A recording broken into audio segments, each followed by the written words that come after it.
twaye irabagwira we n'umuryango we hamwe n'uriya murumuna we na Gisike Emmanuel nkuko mubibona.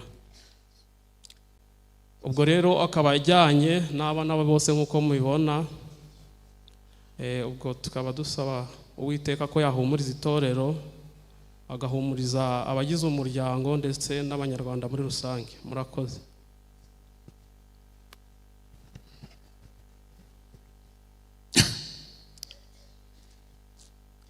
Tugiye kumva imibereho cyangwa amateka y'abavandimwe Nayisike Emmanuel.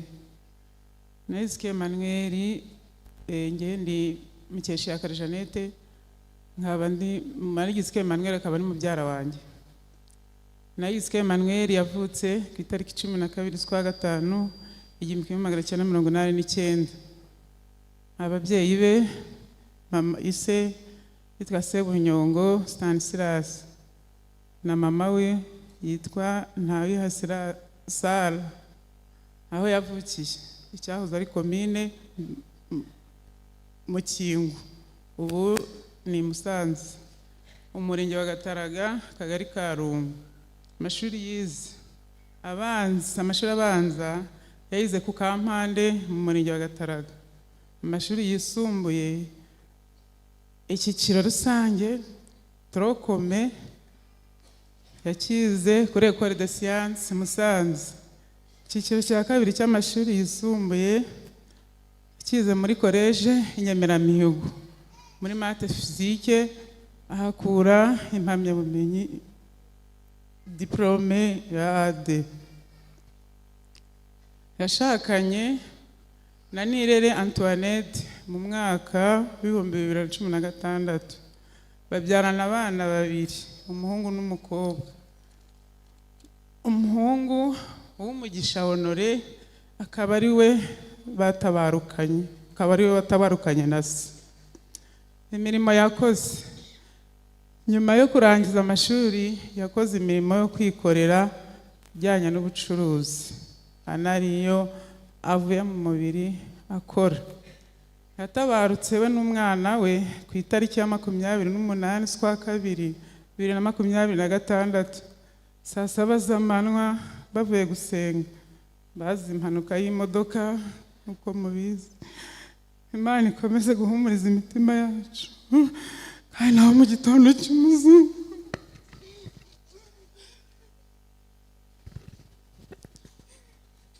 Yesu ashimwe. Nitwa Muhire Vedaste, nanjye uyu Gisubizo Olivine ntunze nyina wabo. Uyu Gisubizo Olivine ni mwene Ntamitondero Celestin, nyina Nyiransenga Odette. Yavutse tariki 5 z'ukwa gatandatu 2005, atabarutse kuwa 28 z'ukwa kabiri 2026. Olivine yavukiye mu mudugudu wa Mubuga, akagari ka Gakoro, umurenge wa Rugera, akarere ka Nyabihu. Mu buzima bwe yakundaga Imana n'abantu kuko yari umukristo w'itorero ry'Abadventiste b'umunsi wa karindwi. Atabarutse akiri ingaragu kandi akiri umunyeshuri. Amashuri abanza yayize kuri groupe scolaire ya Gakoro.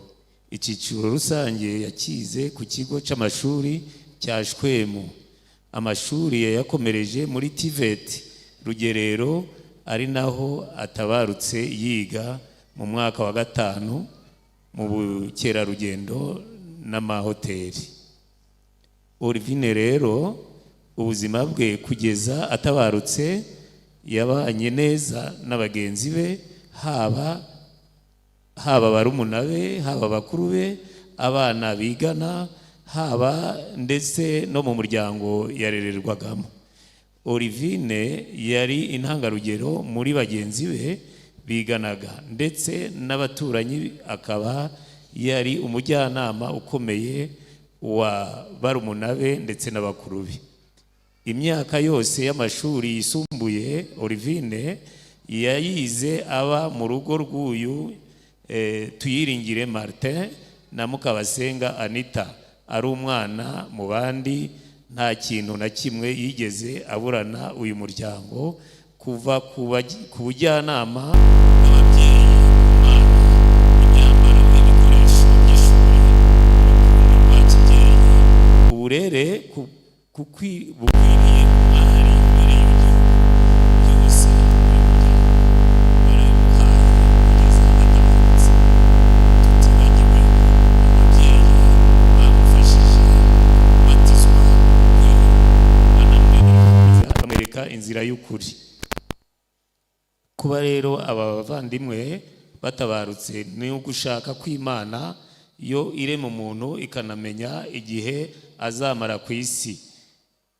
Iyi ikaba ariyo mpamvu bagiye tukibakunze kandi bagiye kutubera abambasaderi. Murakoze.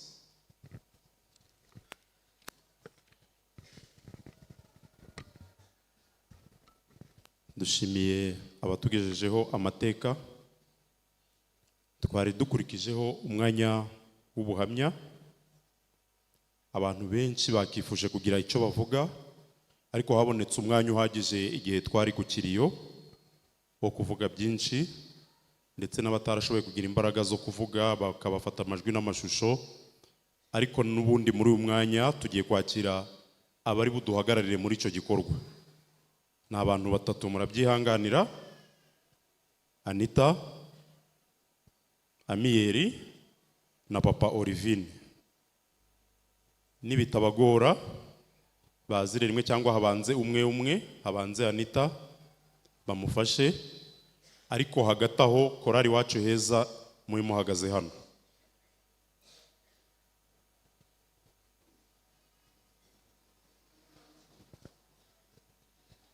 Muhagaze mufite amamikrofone yose.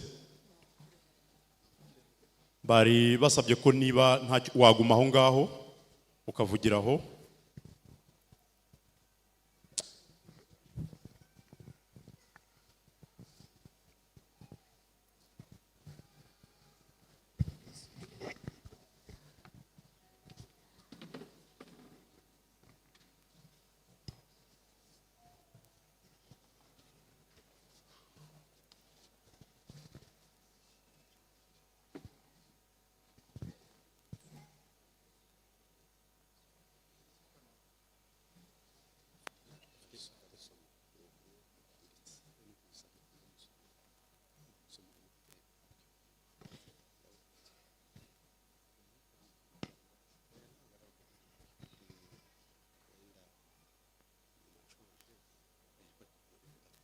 Mu buryo bwo kugira ngo ducunguze uburyo umwete, imbaraga ze ntabwo ari nyinshi cyane. Ibyo yashakaga kuvuga yasabye musaza we ko aza kubimuvugira, yabimuhaye. Ubwo rero mugiye kubitega amatwi, ijwi araba ari irya Fiacre, ariko amagambo ari aya Anita.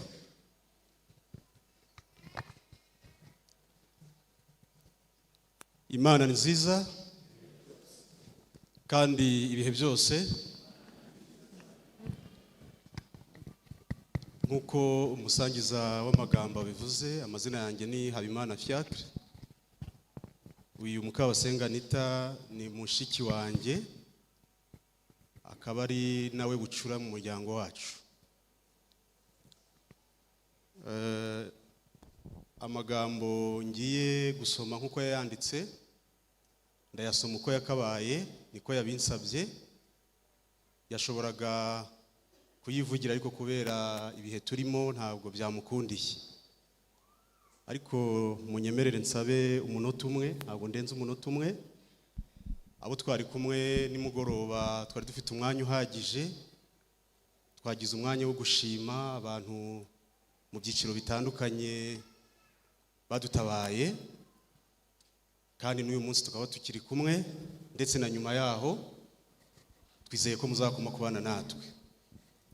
Reka mbabwire rero ko mu izina ry'umubyeyi wacu Pastor Nzarifashahe Simoni, no mu izina ry'umuryango wanjye bwite, twashimiye inzego bwite z'ubuyobozi ubuyobozi bw'akarere ka Rubavu, ubuyobozi bw'umurenge wa Rugerero, twashimiye inzego z'itorero, dushimira imiryango itandukanye, dushimira kandi n'abantu ku giti cyabo ndetse n'amatsinda atandukanye yabanye natwe.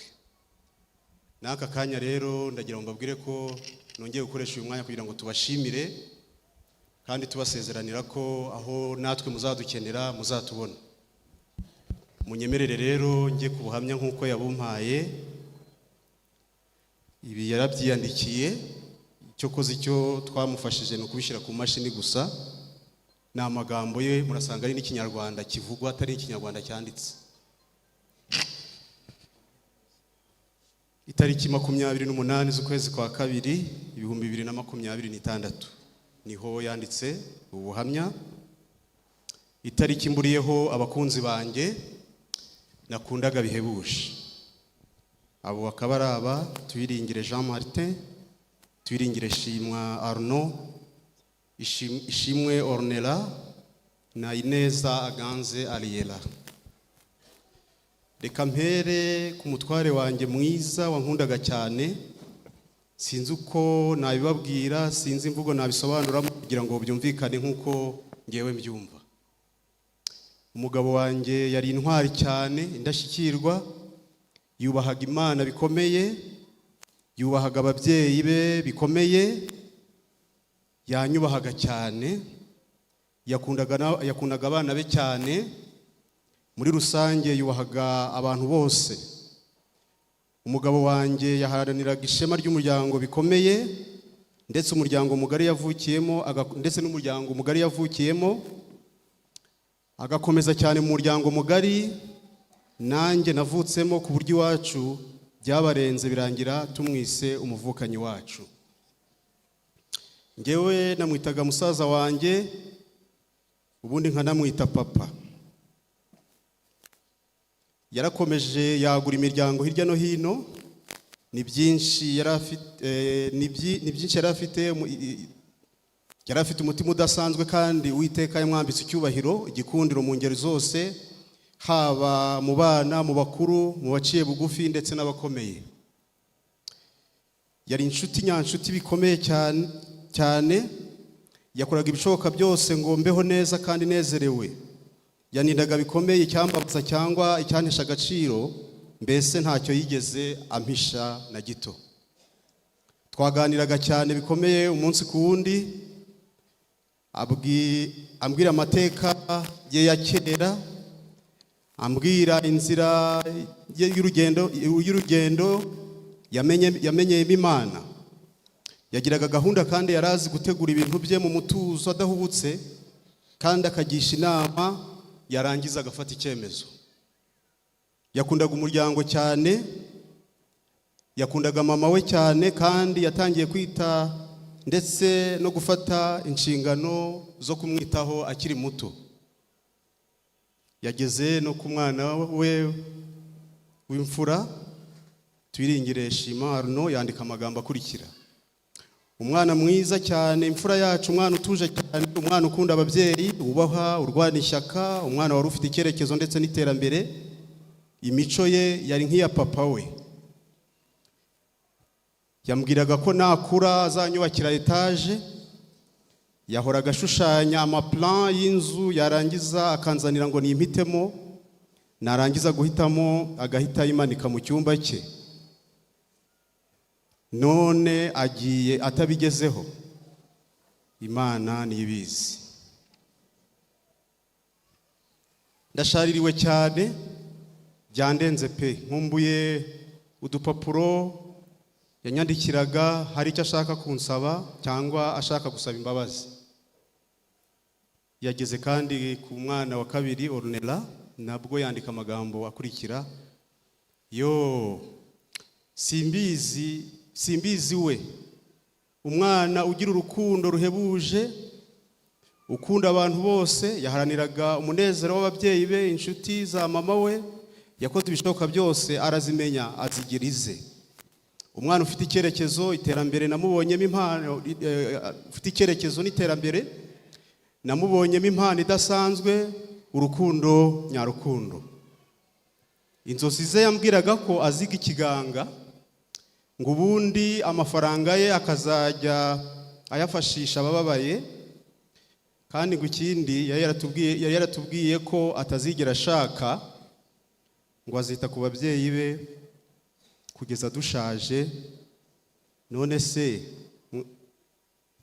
yego, kugeza dushaje. Yageze kandi ku mwana uriya muto witwa Ariela, nabwo yandika amagambo akurikira: uyu we kumuvugaho bwakwira bugacya, n'amateka ye ni maremare. Ni umwana Imana yaduhaye hashize igihe kirekire, abandi baravutse bamutegereje cyane. Ni umwana wadushimishaga cyane, ndetse mu rugo wabonaga buri wese ashaka kuba impande ye no kumuterura. Ni umwana nahaye umwanya mwinshi cyane kurusha abandi. Umunsi ku munsi, buri saha twabaga turi kumwe. Icyo nibuka ku munsi we wa nyuma, yaransezeye ariko nge sinabimenya. Ndabyibuka yaje ansanga aho nari ndi inyuma y'imodoka, arimo kumpamagara, ntekereza ko ashaka kunkurikira aho nari ngiye gusigara muri korale. Hanyuma muhendahendesha kabiswi, mureba mu maso kugira ngo agahugireho nanjye, kugira ngo nanjye mbone ngende. Ubuhamya bwe yabusoreje ku mwana Olivine, nabwo yanditse amagambo akurikira: ni umwana nifuje kubana nawe, ababyeyi be mbibasabye bahita babyemera. Akimara kugera iwanjye, nahise mushishikariza kubatizwa cyane ko yarageze igihe, kandi nawe yahise anyemerera rwose.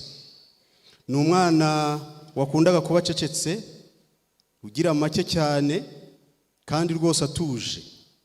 Akenshi yabaga ari kumwe na Arno, bagiranaga utubanga twinshi ku buryo buri umwe yahishiraga undi amakosa. Asoza yandika amagambo akurikira: nshuti zanjye, ibi byose byabayeho byansigiye umukoro w'uko ngomba kwitwara muri iyi si kugira ngo nzabashe kubabona muri cya gitondo cy'umuzuko. Murakoze.